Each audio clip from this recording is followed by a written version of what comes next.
Hello everyone, welcome back to my channel.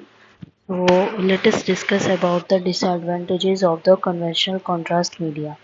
तो देखो बच्चों, बेसिकली ओस्मोलर कॉन्सेंट्रेशन का मतलब होता है ओस्मोलैलिटी। तो ये एक्सट्रीमली हाई होता है up to 8 times, you can say. Physiological level अगर हम लोग देखें तो 300 मिली ऑस्मोल्स पर KG water.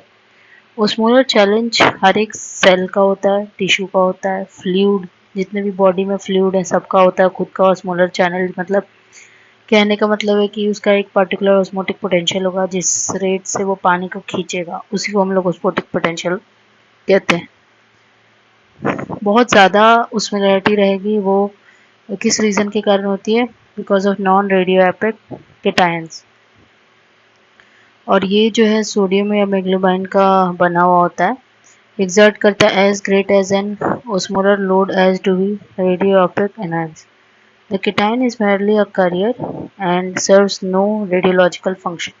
It would make an excellent sense to have a contrast media with fewer or no radioactive cations.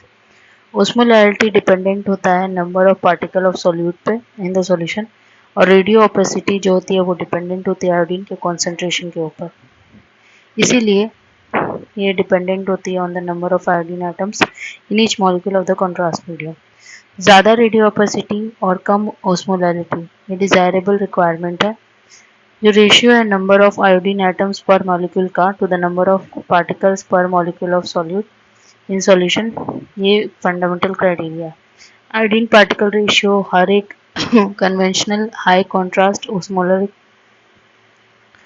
Monomeric contrast media का salt का 3:2 होगा। Non आयोनिसिटी essential होता है मायोलोग्राफी के लिए और रिड्यूस करता है reactions to the IV injection.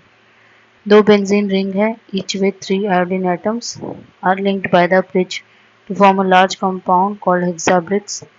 ये ग्रुप कैरी करेगा एक कार्बोक्सिल ग्रुप जिसको कहते हैं मोनो एसिड डाइमर।